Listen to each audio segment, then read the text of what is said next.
Good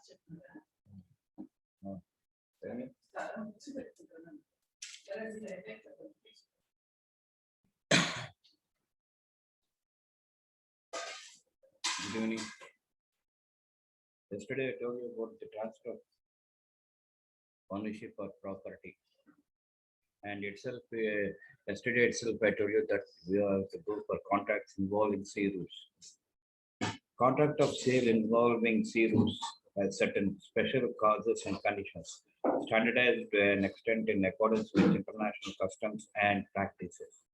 That is, when we are going to send the goods, when we are going to send the goods to other places, okay, where the purchases are available and where the purchases are there. So we have to select the sea routes. And what about the sea routes, contracts by sea routes? The legal effects are discussed along with different contracts are, okay, what are the legal effects that we come across, and what are the effects that we come across when we go for this contracts by involving sea routes, contracts by sea routes. First one is FAS. FAS. Okay, the full form is free alongside ship. Free alongside ship. So what is this FAS, free alongside ship? The property and goods passes from the seller to the buyer when the goods are delivered. When the goods are delivered alongside the ship named by the buyer. That is, the buyer, he will inform to the seller that from which ship he has to get the goods. That is, from which ship the seller has to send the goods to the buyer. In that, what are the seller's duties? There are two seller's duties: to deliver the goods alongside the ship, and the second one is notify the buyer immediately that the goods have been delivered. So he has to send the goods alongside the ship given by the buyer, and he has to bring that to the notice of the buyer that the goods were delivered. And what are the rights of what are the duties of the buyer? Buyer's duties: to arrange for the contract of affreightment. Affreightment means, okay, you have to upload that. That is loading and uploading. So you have to take the goods and you have to upload you have to unload the goods. Give the seller sufficient notice of the name of the ship and time for delivery. The buyer has to tell the ship's name of the ship and the time of delivery when the goods are to be sent. Pay all charges and to bear all risks from the time the goods are delivered. He has to pay all the charges, dock charges, dock use, everything he has to pay, and he has to take all the risk from the time the goods are delivered. These are the duties that we will come across for the buyer. Next, FOB, free on board. Free on board. This is one way of contract that you will come across. In this, delivery the goods on board the ship named by the buyer. Once if the goods are delivered, they are at the risk of the buyer. So whatever it may be the ship, that was mentioned by the buyer, it is the duty of the seller to board all the goods. That is, to keep all the goods on the board of the ship mentioned by the buyer. And if the goods are delivered, they are at the risk of the buyer. Okay, whatever it may be the risks that are associated, they must be borne by the buyer. It is not the risk of the seller. Give notice of the shipment to the buyer so as to enable him to protect himself by insurance against loss during sea transit. So he has to notify, the seller has to notify the buyer that I am sending the goods by this ship on board. Okay, and it is better if you take all the risks like insurance when you come across any loss during sea transit. Now, buyer's duty: arrange for the contract affreightment. Okay, previously I told you that all the goods, whatever it may be, they are loaded on the boat. It is the duty of the buyer to get them, that is, unload. Name of the ship to which the goods are to be delivered. He has to inform to the seller by what ship the goods are to be delivered. That is the name of the ship. To pay all charges and bear all risks, subsequent delivery of goods.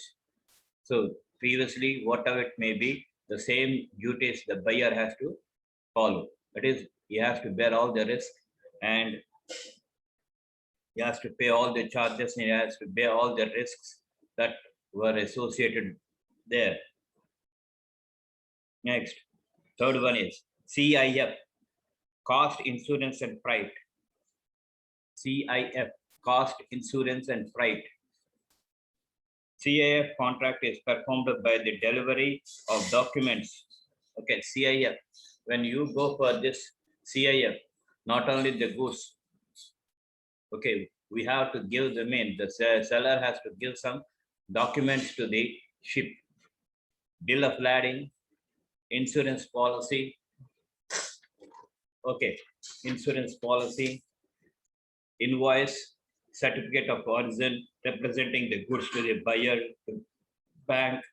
All these documents are to be handed over to the captain of the ship. The delivered against payment of the price or against the acceptance of draft or bill of exchange. The delivered against payment.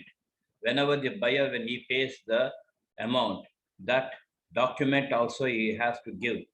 Okay, the delivered against payment of the price or against the acceptance of draft or bill of exchange, whatever it may be, the bill that was drawn by the seller and what was accepted by the buyer, that document also you have to tell.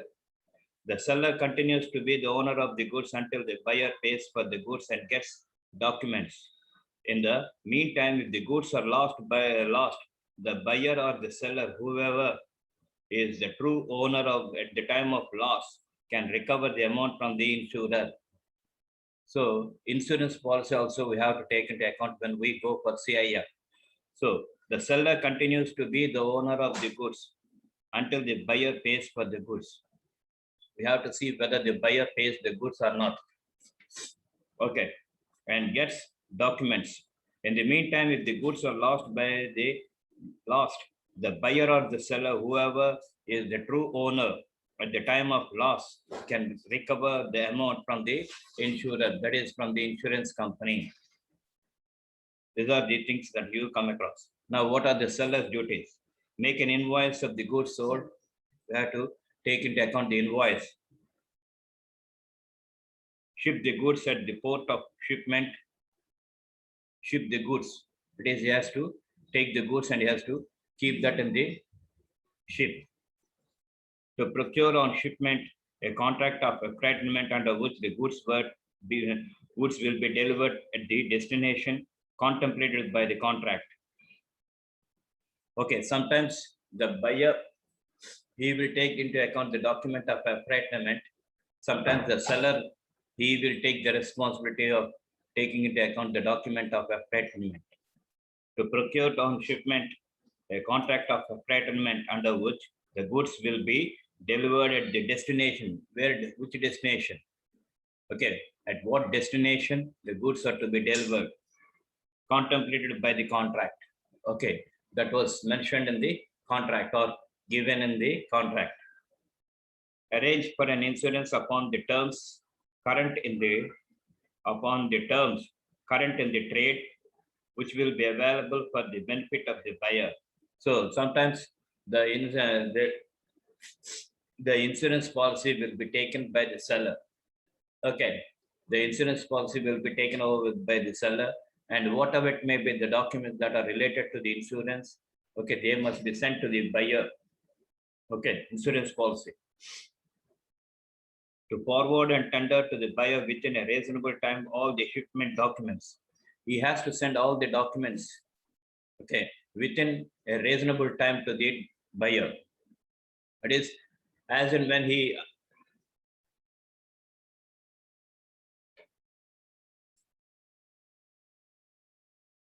excuse me, as and when he dare give the goods to the captain of the ship before 1 day or 2 days before. Okay, he has to send the documents to the buyer. Okay, thereby the buyer can be in a position to receive the documents as well as the goods. To forward a tender to the buyer within a reasonable time all the shipping documents. This is about the seller's duty. Now coming to buyer's duties. The buyer is bound to pay price even though the ship has not arrived or goods have been lost. So it is the responsibility of the buyer to pay for the goods, whether the ship is going to come or whether the goods are lost, whatever it may be. Okay, there, okay, postponement of payment of price. We won't agree and they won't take into account. You have to pay the price.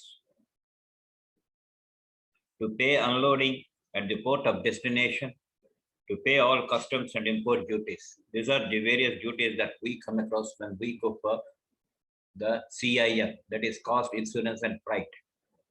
Next, ex-shipment contracts. These are contracts under which the seller causes the delivery of the goods to be made to the buyer from the ship which has arrived at port of destination. Here, when we go for ex-shipment contracts, here the name of the ship was not mentioned by the buyer. Whatever it may be, the ship that was there in the port of destination, that is going to the port of destination, in that the seller, he will give the goods. These are the documents under which the seller causes the delivery of the goods to be made to the buyer from the ship which has arrived and port of destination. Whatever it may be, the ship that it comes, when that he will give the goods and he has to ask whether the ship is going to stay and go to that port of destination or not, and that in that ship only he has to upload the goods. That is, he has to keep the goods, he has to send the goods. Okay, there the name of the ship is not necessary. Whatever it may be, the ship, the buyer, he has to accept in ex-shipment contracts. Seller's duties. What are the seller's duties? To deliver the goods to the buyer from a ship which has arrived at the port of destination, whatever it may be, the ship. That's what I mentioned. The name of the ship, all those things, there is no necessity for him to take from the buyer. Whatever it may be, the ship that is available, and whatever it may be, the ship that is going to the port of destination, in that ship, the seller can send the goods to the buyer. To pay the freight charges, whatever it may be, he has to pay. To furnish the buyer with a delivery order. Okay, to furnish, to give to the seller, the buyer, that I have furnished this delivery order, whatever it may be, that you ask, I'm sending the goods to you. Like that, he has to give a delivery order to the buyer. In case of ex-shipment contract, the property and risk in the goods does not pass to the buyer until they are delivered at the port of destination. All the goods, all the risks and all the loss are to be borne by the seller only. Okay, there is no responsibility for the buyer to go for this risk of loss, whatever it may be. And that's what in case of ex-shipment contract, the property and risk and the goods does not pass to the buyer until they are delivered at the port of destination. So all the losses, all the risks are to be borne by the seller only in ex-shipment contracts. But this is about contracts by sea routes. Now, after that, we are going for another sale by non-owners. Sale by non-owners. Okay, they are not the owners. They are not the owners, but they can sell. Okay. In this context, I'm going to tell you one thing. When you have a shop, suppose A is a person who is having a shop. A is the owner of the shop. He is the owner of the shop and he has to deliver the goods and he has to sell the goods to any person, any customer. But B, the son of A, okay, sometimes he will sit and he will sell the goods. Okay, So here B is nothing but a non-owner of the shop. A is the owner of the shop and B is nothing but the son of A. So actually speaking, according to legal terms, B is not supposed to be the owner and he is not supposed to be supposed to sell the goods. But when it happens, that is a third party, he will sell the goods on behalf of the owner. So that is nothing but sale by non-owners. The general rule is that no one can give that one who has not got. No one can give that which one has not got. So it is not the responsibility of B to give anything. And that thing, it is not related to him and that thing he didn't get. Okay, but he can give and sometimes he will give. So that is nothing but the general rule that we come across. The general rule is that no one can give that which one has not got. It is only the owner of the goods or a person authorized by him can sell the goods if the seller has title to the goods. If the seller has no title to the goods, the buyer does not acquire anything, although he may have acted honestly at paid value of the goods. Okay, the owner of the good, the real owner of the goods or the seller, the real owner of the goods or the seller, only he has to sell the goods, or the person authorized by him, he can sell the goods. Okay, if the seller has title to the goods, okay, if the goods they are belong to the seller, okay, then he has to sell, or the authorized person, whomever it may be, he has to sell. Suppose if the seller has no title to goods, that's what is right. If the seller has no title to the goods, the buyer does not acquire anything. The buyer won't get anything, although he have acted honestly at paid value of the goods. Although the person who is giving, although he honestly acted, okay, the buyer won't get anything. The buyer won't acquire anything. This is the thing that we come across. And for this, there are exceptions, please. To this rule, we will come across some exceptions. What are the exceptions? Sale by a person not the owner or title by estoppel. So this word estoppel, you will come across when you go for partnership, partner by estoppel. He is nowhere related to the partnership business, but he will pretend that he is one of the partners. Okay, like that, you will come across estoppel. So the first one is sale by a person not the owner or title by estoppel. When the owner by his conduct or by any act leads the buyer to believe that the seller has authority to sell and induces the buyer to buy the goods, the buyer can get a better title than the seller. Okay. The owner has to tell this. When the owner by his conduct, there is no necessity for the owner to tell. When the owner by his conduct or by any act leads the buyer to believe that the seller has authority to sell and induces the buyer to buy the goods, the buyer gets a better title than the seller. You observe in your general life. So when you go to a shop, okay, when you go to a shop, the shopkeeper will be there and his son or his relative will be there. The relative, what he will do is he will ask, what do you want? What do you want? And the buyer, he will say something. And that person, he will take and he will give that. By that time, the seller or the owner, he won't talk anything. Okay, so he won't talk. Even though the relative is an estoppel, actually the owner has to give that commodity. But the relative of the seller or owner of the shop, he will give that. In that case, the owner, he won't tell, and he will make the buyer induce that he is related to him, that he can have the authority to sell. And what is the example for this? A tells B within the hearing of C that he is the owner of certain goods, which in fact belongs to C. Okay, so here A is the person, third person, B is the buyer, and C is the owner of the business. A tells B within the hearing of C that he is the owner of certain goods, which in fact belongs to C.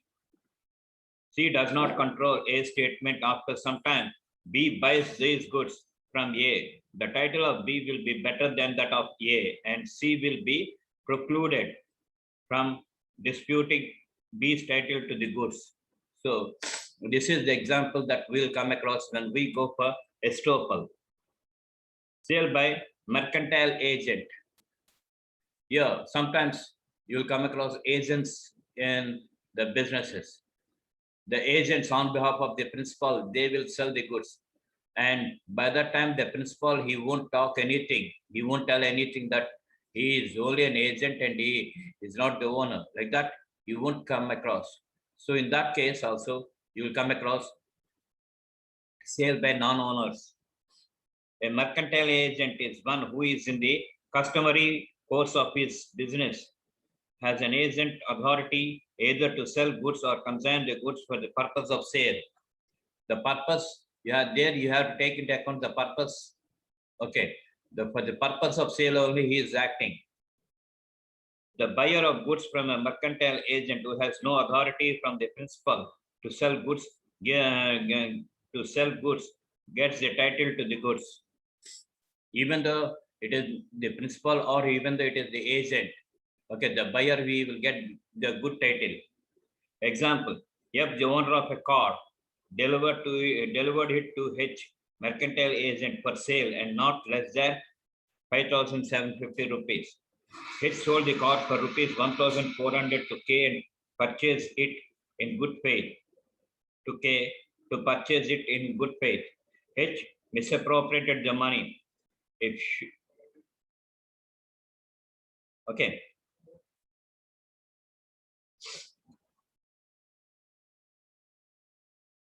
Appropriated the money. To recover the to recover the car from K. K obtains a good title to the car as it was in the possession of H, which F consents for the purpose of sale. This is the example that we come across. And another one is sale by one or several joint owners. That is, when you come across more than one, anyone can sell the goods to anybody because they are the joint owners of the property or property and goods. If one of the several joint owners who is in possession of goods by permission from other owners sells the goods, then the buyer gets a good title to the goods. This is the third thing, the third exception for sale by non-owners. And the fourth one is sale by a person in possession under a voidable contract. A seller of goods has obtained their possession under a voidable contract. The buyer acquires a good title to the goods provided he must buy in good faith and without notice of the seller's defect of title. Okay, when you are purchasing any commodity, you won't take into account the title of the goods, whether he is the correct person or whether he is the wrong person. We won't notice and we won't take into account. What we'll do is, whatever it may be, the goods that we want, we will go and we'll purchase them and we'll pay the price. We won't take into account the good title. Okay, here in this case, the buyer will get the goods. He will get the good title. X purchased a piano from B by fraud. X has a voidable title to the goods before rescinds the contract. A sells the piano to B to purchase in good faith and in ignorance of the fraud. C gets a good title. So this is about the sale by a person in possession under a voidable contract. Already there is a voidable contract between two parties and the goods are with one person. In that case, the person who is having the goods, he can sell the goods to any other person and the buyer, he will get a good title. Okay, and the fact, whatever it may be, the fact that is there is a voidable contract like that. whatever it may be the fact, even though the buyer know or no, if he doesn't know, he will get a good title to the goods. These are the various exceptions that we come across. Okay, some are there, and tomorrow we are going to continue this. Thank you.